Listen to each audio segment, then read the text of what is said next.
Primero agradecer por su presencia en este webinar. Mi nombre es Giovanna Olarte, soy jefe del área de innovación de ALS Perú.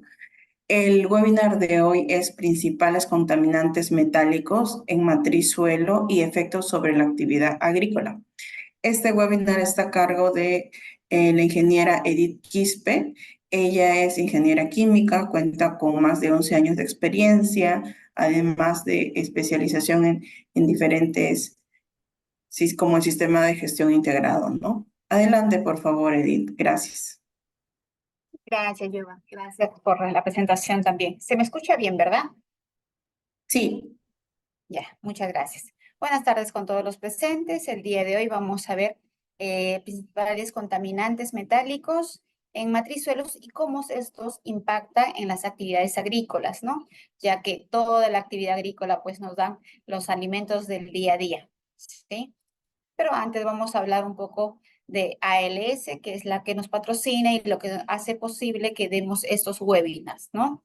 Está presente ALS en más de 70 países, más de 400 oficinas, tenemos muchos años, más de 40 años, más de 18,000 colaboradores y también estamos facturando o se está facturando 2 billones de facturación anual, ¿no? Ahí está la distribución de cuántas oficinas o cuántos laboratorios se encuentran en cada continente. Asimismo, ¿no? Destacar un poco la visión que es convertirse en líder mundial dentro de la disciplina de análisis científico en busca de un mundo mejor para todos. Esa es nuestra visión importante porque justamente queremos un mundo mejor para nosotros y para los que también estén en el futuro. Nuestra misión es utilizar el poder de los ensayos técnicos para solucionar desafíos complejos. Gracias a nuestra pasión por la ciencia, ofrecemos a nuestros clientes información para lograr un mundo más seguro y saludable. Nuestro propósito es la ciencia, el aseguramiento y la sostenibilidad. Todo ello está amarrado y es como un cimiento para ALS, los valores que va justamente sujetos a el cumplimiento de la misión y visión, que son ser seguros, ser resilientes, ser curiosos, comprometidos, atentos y honestos. ALS es líder global en el ofrecimiento de soluciones de pruebas laboratoriales, inspección, certificación y verificación. Ok, ahora vamos a empezar con el tema en sí. Vuelvo a recalcar, es los contaminantes metálicos en matrizuelos, pero enfocados en actividades agrícolas. Vamos a comenzar un poco. ¿Qué es el suelo y cuál es su importancia? Si bien es cierto, nosotros no estaríamos aquí en la tierra o caminando el día a día si no estaría un suelo debajo de nosotros. Pero vamos a ver su importancia que tiene esta, ¿no? Según la Organización Mundial o la Organización de las Naciones Unidas para la Agricultura y la Alimentación, define al suelo como el medio natural para el crecimiento de las plantas. El suelo se forma por capas horizontales compuestas de minerales, materia orgánica, aire, organismos vivos y agua. La capa superior es la de mayor actividad biológica porque contiene la mayor cantidad de materia orgánica y es donde se forma el humus a partir de residuos de animales y plantas. Y es la capa donde viven muchos organismos.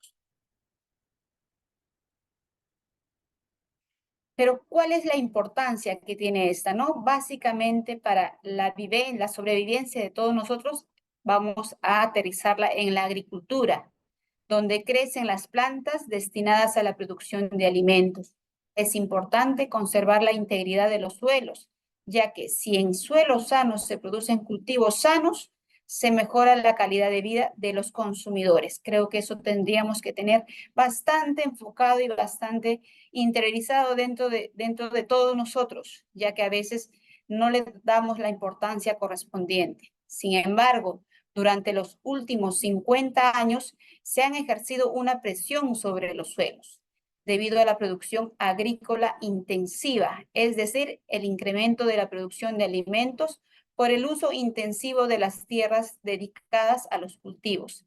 Esto ocasiona un aumento de la degradación del suelo y junto con los efectos adversos del cambio climático se ha afectado el rendimiento de los cultivos. Por lo tanto, la restauración y el uso sostenible del suelo es fundamental para mejorar la producción agrícola, mitigar el cambio climático y satisfacer las necesidades de alimentación de las generaciones futuras. Eso es lo que conversábamos, ¿no? Cómo no tener nuestras futuras generaciones tener lo mismo que tenemos ahora. Un suelo saludable con alimentos saludables. Vamos a ver un poco un video donde nos muestra, ¿no?, cuáles son los cambios y cómo estamos impactando a la contaminación de suelos y cómo estos nos afectan directamente, aunque no nos demos cuenta, pero parece que hay que hacer un pequeño recordatorio y hay que darle la importancia necesaria. Atentos. ¿Me confirmas también, Giovanna, si se puede ver el video y si se puede escuchar? Sí, está completo. Gracias.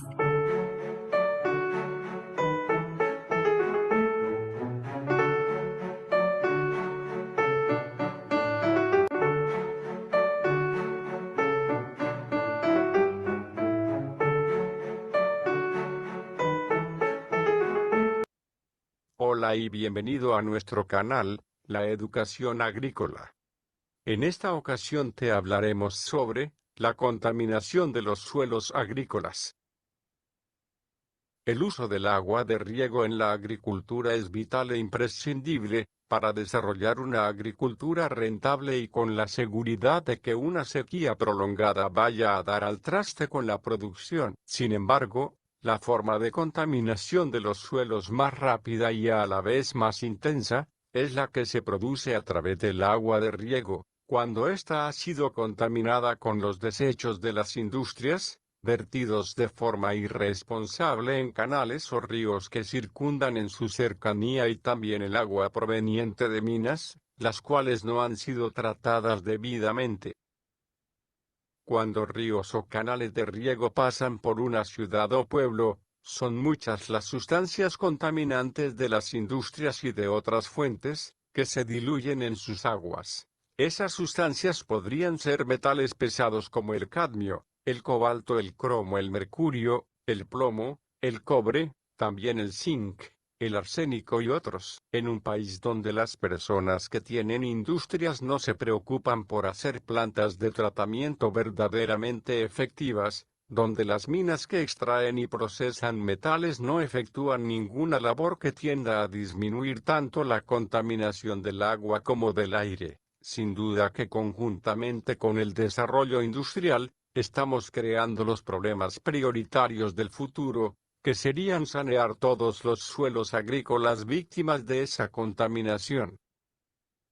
Esta situación se ha presentado en todos los países que han alcanzado el grado de país desarrollado. Taiwán, por ejemplo, en los años de la década de los 70, tenía en esos años una efervescencia en su sector industrial. Por donde quiera surgían industrias de todo tipo y muchas de estas utilizaban metales pesados en sus procesos industriales. Esos metales pesados fácilmente llegaron a los terrenos agrícolas que utilizaban el agua en el riego de sus cultivos, la que al pasar cerca de las industrias se contaminaron y por consecuencia, miles de hectáreas fueron afectadas resultando inservibles para la producción agrícola. El proceso de rehabilitación ha costado mucho esfuerzo y dinero, en una labor casi imposible de realizar. La contaminación de un terreno con los metales pesados y otras sustancias tóxicas, crea problemas a la vida microbiana del suelo. Desde hace cientos de años se ha comprobado que los microorganismos que habitan en el terreno en su mayoría, realizan una actividad muy positiva para el desarrollo de las plantas. Sin duda que la contaminación ha disminuido esa población, notándose las deficiencias del suelo, en proporcionarle el ambiente ideal a los cultivos. Otro problema que crea la toxicidad del suelo es justamente en el antagonismo que origina, en cuanto a la absorción de los elementos nutritivos de los vegetales. Además, esos elementos altamente tóxicos pueden ser asimilados por las plantas y luego pasar a las personas que ingieran esos alimentos contaminados. Sobre todo en el caso de los vegetales, los cuales en su mayoría se consumen las hojas, tallos y frutos generalmente crudos. Por lo tanto, el daño es aún mayor. La recuperación de esos suelos convertidos en improductivos por el exceso de metales pesados es una labor difícil, por no decir imposible. En Japón, lo mismo que en Taiwán, se han utilizado ciertas especies de algas y otros vegetales que tienen facilidad en absorber esos agentes contaminantes. También se han utilizado con muchos éxitos las lombrices. Aunque se han logrado avances en estos trabajos, lo mejor es evitar que los suelos sean contaminados con agua procedente de pueblos y ciudades, donde las industrias vierten sus desperdicios en los arroyos y canales que luego son utilizadas sus aguas en el riego agrícola. Una parte en este momento, y es que queremos que te suscribas. Como vemos como hemos podido ver en el video, realmente es bastante impactante el cómo nos perjudicamos nosotros y al ecosistema que está sobreviviendo también conjuntamente con el ser humano, el hecho de contaminar no solamente el suelo, sino también el suelo se contamina a través de las aguas que descargamos por diferentes actividades, pero si estas no son tratadas, pues sí estamos afectando indirectamente, pero también directamente porque las plantas, como se menciona, asimilan estos metales pesados y llegan a nosotros por el consumo de estos alimentos que se han regado por estas aguas que no han sido tratadas y que han sido contaminadas. Vamos a continuar el webinar.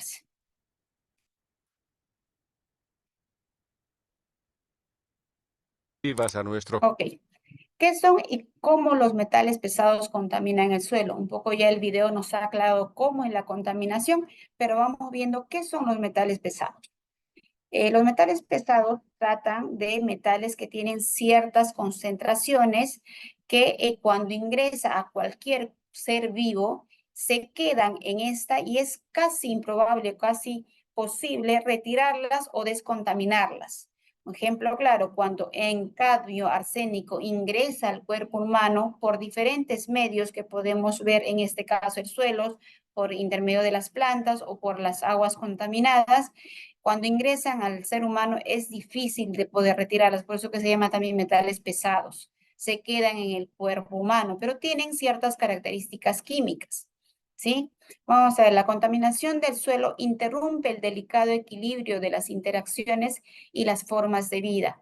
Todo el ecosistema se perturba por las malas prácticas agrícolas, los desechos urbanos no tratados, el almacenamiento inadecuado de residuos químicos, la industria y la minería. Una forma de contaminación es por metales pesados, que es la que vamos a enfocar. Un metal pesado es un elemento químico con un peso atómico de 63.5 a 200.5 gramos mol. Es un elemento químico que posee una densidad mayor o igual a 5 gramos centímetros cúbicos, ¿sí? Aquí en estas características químicas encontramos al arsénico, al plomo, al mercurio, al cadmio, que se consideran metales pesados y que hacen una afección a todo el ecosistema, al agua, al suelo y a todos los seres vivos que estamos alrededor de estos. Pero hay metales pesados como el cobre, el zinc, el selenio, el cobalto, que en muy bajas cantidades son esenciales para mantener el metabolismo de los organismos. Sin embargo, en concentraciones altas son tóxicas. Otros metales pesados como el mercurio, el plomo y cadmio no tienen una función biológica y el acumularse en los suelos son tóxicos para todos los organismos. ¿Qué es una concentración baja o alta de un metal en el suelo? ¿Sí? Para responder mejor esta pregunta, vamos a considerar un ejemplo, ¿sí? Vamos a tomar el cobre, ya que es un metal que está presente en la mayoría de mineras y en fungicidas que se usan en la agricultura para el manejo de enfermedades. Un valor de referencia bajo y no dañino del cobre es 100 miligramos de cobre por kilogramo de suelo. Pero un valor que excede estos 100 y que están alrededor de 150 a 200 miligramos de cobre por kilogramo de suelo, ya es una concentración de cobre que causa un impacto ambiental y por ende una afección a todo el ecosistema, incluidos plantas, animales y los seres humanos. La contaminación del suelo por metales pesados se da por actividades humanas, como es el uso de aguas residuales que no se tratan cuando salen de las industrias, los pesticidas que están a base de cobre, cadmio, de metales pesados que se utilizan en los cultivos y la quema de combustibles fósiles en termoeléctricas genera metales como el plomo, el mercurio, cadmio y arsénico. En la minería, la fundición de metales se generan arsénico, plomo, mercurio, cobre y zinc. Sabemos que las mineras explotan estos minerales y que pues no tienen un costo elevado, pero hay que también preocuparse por el tratamiento de estos para que no nos afecten a nosotros, a nuestra generación y a las generaciones que vienen en camino. Sin embargo, para poder medir y regular estos valores, como el ejemplo que habíamos dado del cobre, tenemos normativas. Cada país aterriza en diferentes documentos que son propios del Estado para ver estas normativas que te dicen, ¿no? Te dan un indicativo de cuánto estás excediendo y cuándo ya está siendo impactado y va a ser perjudicial para todo el ecosistema. Nosotros tenemos el ECA como primera, digamos, como primera base. La última versión es del 2017. También tenemos, ¿no?, normas técnicas de suelos y cimientos, tenemos decretos supremos, tenemos reglamento de ley, la 311, la 31.145, ley de saneamiento físico, legal y formalización de precios rurales.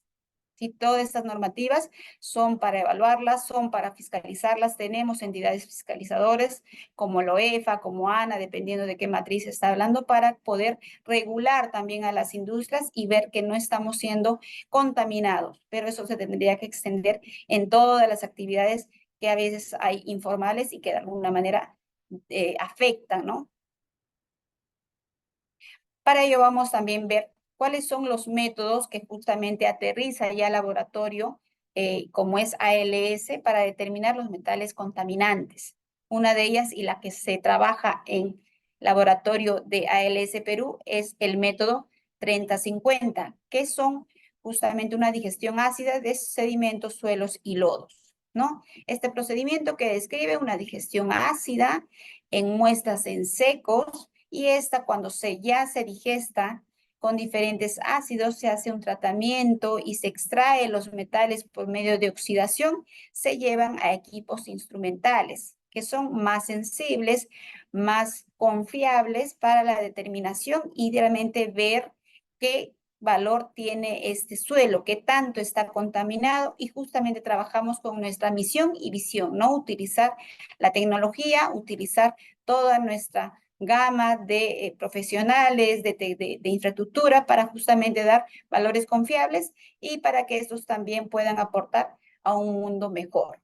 ¿Sí? También tenemos el método 71 o 7471B, que es la determinación de mercurios en suelos.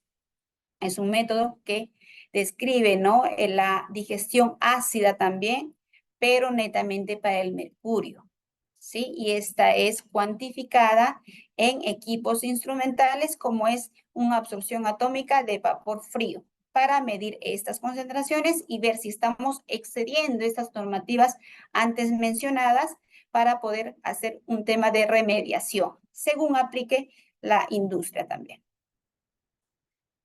También tenemos esto de bario extraíble y bario total real, ha sido una de los parámetros que se han citado en el ECAD, en la nueva versión del 2017, justamente para ver qué tanto impacta la baritina en la contaminación de suelos. Para un poquito comentarles, la baritina se utiliza, ¿no?, para que el suelo sea fácilmente explorado, fácilmente ingresar estas máquinas que detectan si hay hidrocarburo o no lo hay. Justamente para que se suavice el suelo se utiliza la baritina. Pero como todo reactivo químico no va a desaparecer, sino queda en el suelo. Por ende, el bario es bien estudiado como bario extraíble y bario total real, justamente para ver cuánto de bario está quedando y que esto en el futuro sí va a afectar porque no es su naturaleza, no es lo común que estaría, sino ha sido por una actividad humana que está contaminando o que está adicionando este químico en el suelo. El bario extraíble está presente en el agua, en los poros del suelo, más el bario que se absorbe en las superficies arcillosas. Se ha demostrado que el bario extraíble se correlaciona con el bario disponible para las plantas, justamente lo que comentaba, ¿no? Y los invertebrados del suelo, su determinación se da mediante equipos instrumentales, en este caso ICP, o también puede ser absorción atómica, o todos los equipos que te pueda determinar metales. También tenemos el bario total real, que va de la mano con el bario extraíble, ¿no? Este es determinado por fusión, es una digestión un poquito más fuerte, justamente para determinar, como su nombre lo dice, el bario total real. Este es disuelto y utilizado como un fundente del metaborato de litio para la determinación de este bario por equipos instrumentales, como es el ICP. Tenemos otros dos métodos más. Hay muchos más métodos, no quiero que confundirlos, sino que son los más prioritarios y los más solicitados también por las diferentes clientes y te dan digamos, una imagen de qué contaminación tiene por diferentes procedimientos de estos diferentes metales. ¿Sí? Tenemos el EPA 1312, que es la precipitación sintética de lixiviados. Estas muestras se hacen pasar, ¿no?, por una solución ácida y te determina estos metales y lo que trata de hacer es simular lo que pasa en la naturaleza normalmente, hacerlos aquí en el laboratorio y cuánto se está determinando, cuánto está liberando de estos metales que son perjudiciales. Igual tenemos el EPA método 1312, que este es LP, que son las características de toxicidad, ¿no?, de estos lixiviados. Está diseñado, dice, para determinar la movilidad de materiales orgánicos y analitos inorgánicos presentes en desechos líquidos, sólidos y multifásicos. Si el extracto indica que un compuesto regulado está presente en concentraciones altas, que la concentración estaría por encima del nivel reglamentario para este compuesto. Entonces, el residuo es peligroso. Es así que de alguna manera también se determina cuando un residuo, por la misma naturaleza, porque siempre hay lluvias, y más que si es el pueblo o la ubicación, está rodeada por industrias, generalmente se da lluvias ácidas. Estas, al hacer contacto con los suelos, suele haber un tema de contaminación, de contacto del agua con el suelo, y ahí es donde se genera o se libera estos metales que justamente son arrastrados por las aguas y van en diferentes direcciones. Y una de las direcciones es, pues, actividades agrícolas como agua de riego.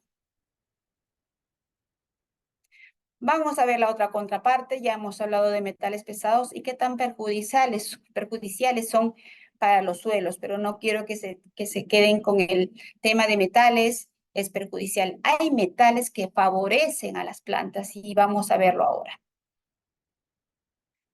Elementos esenciales para el suelo, ¿sí? Los elementos nutritivos que las plantas absorben del suelo proceden de las rocas, salvo en el caso de nitrógeno, que este es aportado por el aire, que al degradarse lentamente se convierten en compuestos solubles. Estos compuestos se disocian en el agua del suelo en iones positivos. Ahí es donde empezamos a ver también los elementos o los metales, que en este caso lo vamos a dar el término de cationes, y los negativos, que son los aniones. Y bajo estas formas son asimilados por las plantas. Los iones pueden estar libres en la disolución del suelo o pueden ser absorbidos por las partículas coloidales del mismo. Los aniones y una pequeña parte de cationes están contenidos en la disolución del suelo, mientras que la mayoría de los cationes están absorbidos en el complejo coloidal. Pero estas partículas coloidales son absorbidos directamente por las raíces, o más frecuentemente pasan primero a la solución del suelo, de donde son absorbidos también por las raíces, y sabemos que son las raíces las que nos dan estos grandes frutos y grandes alimentos, ¿no? Que son utilizados justamente y son generados en la agricultura. Vamos un poco a ver las propiedades muy rápidamente. No es parte de, digamos, de los metales, pero sí quería mencionarles, ¿no? Que es importante también ver algunas propiedades del suelo que te ayudan a ver qué tan contaminado está el suelo o qué tan bueno es el suelo justamente para la actividad agrícola. La textura del suelo, el pH del suelo, la salinidad, la solución del suelo, que justamente es el agua del suelo que contiene los iones en solución. Vamos aquí a mencionar muy rápidamente los diferentes nutrientes del suelo agrícola. ¿Sí? Estamos el pH es un parámetro físico, químico, que te ayuda a ver qué tanto hay, cómo está el suelo y qué tanto es el movimiento de diferentes iones y cationes en el suelo y esta compartición de micronutrientes, ¿no? Dice, si el pH, la raíz libera protones para el intercambio por los nutrientes en el complejo. Cada nutriente tiene su pH de óptima disponibilidad. Tiene que ver un pH óptimo para que haya esta relación o esta compartición de nutrientes. Los fertilizantes, el exceso de ciertos iones impiden la persistencia de nutrientes del suelo. Un exceso, por ejemplo, de potasio generará un suelo pobre en magnesio. Siempre creo que la naturaleza nos está enseñando que tiene que haber un equilibrio. Los microorganismos, si bien es cierto, sí dista mucho de lo que se está comentando en este webinar, que son los metales, sí se ve directamente afectado, como lo hemos visto en el video. Si no hay microorganismos, si el suelo está muy contaminado, no va a haber vida, no va a haber microorganismos y por ende no van a poder existir para generar estos suelos ricos en nutrientes, llevándonos por los organismos, ya en este caso orgánicos, para que haya la existencia de la agricultura, pero sí está directamente relacionado. Bueno, tenemos tipos de suelos, tenemos también los grupos inorgánicos, que es el calcio, el magnesio, el amonio, el potasio y el sodio, que es justamente lo que le mencionaba, ¿no? Es la otra cara de la moneda, que si bien es cierto, hay metales que perjudican a los suelos, pero hay otros metales esenciales para que el suelo sea fértil, tenga una buena composición para que se genere una buena agricultura, alimentos buenos, saludables y que van a ser consumidos por los seres humanos. Pero vamos a enfocarnos ya a al tema, ¿no?, del webinar, que son los metales. Actualmente se admite que las plantas superiores pueden contener hasta 60 elementos, de los cuales 16 de ellos, que se está justamente viendo en la PPT, son considerados esenciales para su normal desarrollo, mientras que otros 4 son considerados solo esenciales para algunas de ellas. Todos estos elementos desempeñan funciones muy importantes en las plantas y cuando estas están presentes en cantidades insuficientes, pueden producirse graves alteraciones y reducirse notablemente el crecimiento de las mismas. De estos 16 elementos, los 3 primeros son suministrados mayoritariamente por el agua y el aire, pero los 13 restantes, que es a partir del potasio, del calcio, del magnesio, del azufre, del hierro, son aportados por el suelo. Estos elementos nutritivos suministrados por el suelo, de estos 13 que ya habíamos quedado que es el suelo el que aporta, se pueden clasificar en macro y micronutrientes o elementos. Como macroelemento Cabe destacar como prioritarios el nitrógeno, el fósforo y el potasio. Y los secundarios, el calcio y magnesio y el azufre. Como microelementos, pero que son esenciales también para un buen desarrollo o una buena fertilización del suelo, podemos hablar del hierro, el magnesio, el boro, molibdeno, cobre, zinc y cloro. Y también hay métodos que justamente determinan la taxonomía de los suelos, justo para lo que le estaba comentando, ver qué tan fértil, qué tan bueno o malo también esos son los suelos. Ya hemos citado aquellos métodos que te determinan, ¿no? Cuáles son los metales tóxicos, qué métodos se podrían utilizar, pero en este caso vamos a ver la otra parte, que son justamente las que te van a ayudar a ver las características físicas, químicas y microbiológicas de los suelos. En este caso, solamente de parte inorgánicas, ¿no? Que corresponde a la característica química. El SIC, que es la capacidad de intercambio catiónico, tenemos un método de referencia. En este caso, en términos sencillos, vamos a decir que el SIC es como un imán que atrae y retiene los nutrientes necesarios para las plantas. Cuanto mayor sea el SIC, mayor será la capacidad de retener nutrientes y suministrarlos a las plantas. Si el suelo tiene baja SIC, los nutrientes se van a lavar fácilmente con la lluvia y el riego y no van a estar disponibles para las raíces. Por ende, un crecimiento adecuado de las plantas que se están sembrando, ¿no? En las diferentes actividades que se da en la agricultura. En términos ya netamente de laboratorio, es la suma de cationes intercambiables absorbidos por el suelo, expresados en miliequivalentes por cada 100 gramos de suelo. También tenemos al PCI-RAS. El PCI es el porcentaje de sodio intercambiable. El RAS es la relación de absorción de sodio. También tenemos una normativa que nos detalla y nos da referencia de cómo es el procedimiento para hacer justamente esta determinación. En taxonomía de suelos se utiliza estos dos parámetros como criterios para definir algunos horizontes, mólico, úmbrico y las subdivisiones éutrico y dístrico, ¿no? No lo hemos tocado con profundidad todas las características del suelo, pero el suelo tiene diferentes horizontes. Cuando se sabe qué horizontes tiene, también te da una imagen clara de que si es un suelo rico y es fértil o es un suelo que ha sido impactado y ha sido contaminado. Entonces, estos dos parámetros te da esa información. Para obtener el RAS, los iones se cuantifican en el extracto que se determina en una pasta. La pasta de saturación es la que se realiza en el laboratorio y se expresa en milimoles por litros. Y para obtener el PCI, que es el porcentaje de sodio intercambiable, se divide entre el SIC, ¿no? Ya que el SIC es la capacidad de intercambio catiónico. Son todos los cationes, pero si queremos saber lo del sodio, es como una proporción, ¿no? Esta es multiplicado por 100, ya que estamos hablando en porcentajes. También tenemos otros métodos que son el contenido de micronutrientes disponibles. El método de referencia se menciona y este método sirve para la determinación de micronutrientes, como es el hierro, el magnesio, el zinc, lo que estaba catalogado como microelementos, ¿no? Del suelo para procedimientos analíticos tendientes a evaluar la disponibilidad de algún metal, tal como el zinc, el cobre, el hierro, el magnesio. Fundamentalmente se asocian a su capacidad de disolver o extraer alguna forma química del metal presente en el suelo, ¿sí?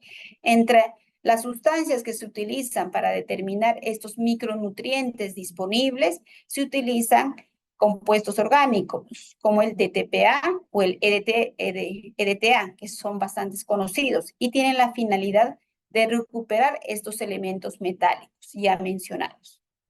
También tenemos la determinación de cationes solubles, también referenciado en un método estándar. Este método determina los cationes solubles. El término lo dice, ¿no? Los que se solubilizan, ¿sí? En el extracto de saturación, o sea, en el agua que está justamente pasando o estando en contacto con el suelo, por medición en un aparato de absorción atómica o en un equipo que te cuantifica metales. Estos calcio, magnesio, potasio y sodio, ¿sí? El magnesio y el calcio son solubles, son medidos por estos equipos que he mencionado. Por último, tenemos un método Tessier que no necesariamente te da una característica, pero sí te menciona cómo está fraccionado o cómo se ha dispuesto en el suelo diferentes metales que están asociados a otros compuestos, ¿no? Tiene el propósito de imitar la liberación selectiva de metales, los que se ven en la pantalla, basados en su naturaleza química dentro de diferentes soluciones, por lo que se propone 5 etapas. La primera etapa son los metales absorbidos o intercambiables, cantidad del metal que es intercambiado o absorbido, retenido, fijo, en la superficie del suelo o sedimento por interacciones químicas y físicas. En la segunda etapa se realiza o se determina los metales que están asociados a carbonatos, ¿sí? Presentes en el suelo o sedimento. En una tercera etapa vemos los metales que son fácilmente reducibles a óxidos de hierro, cantidades del metal que fácilmente se reduce y se asocia con los óxidos de hierro y magnesio presentes en el suelo o sedimento. En la cuarta etapa tenemos los metales enlazados a materia orgánica, cantidad del metal que puede ligarse, enlazarse a diferentes formas de materia orgánica presentes en el suelo o sedimento. Finalmente, en la quinta etapa tenemos los metales residuales, los que ya no han sido enlazados ni a óxidos, ni a materia orgánica, ni los que se han absorbido o los que se han intercambiado, sino los residuales. Cantidad del metal que no se solubiliza fácilmente ni en un intervalo de tiempo razonable, al menos bajo las condiciones que normalmente se presentan en la naturaleza, por lo que se considera que estos elementos traza solo pueden movilizarse mediante la digestión del suelo o sedimento, utilizando ácidos fuertes a elevadas temperaturas, ¿sí?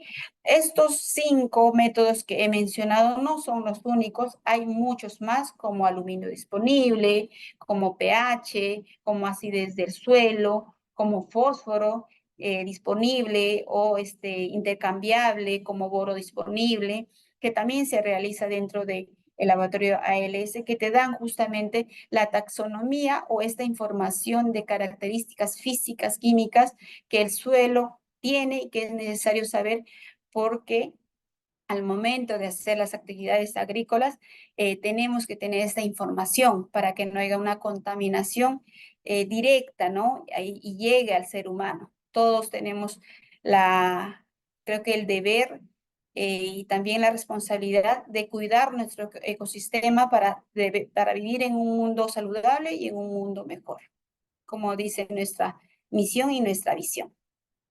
Eso sería todo. Muchas gracias por su atención. Muchas gracias, Edith, por la presentación. Vamos a la sección de preguntas, por favor.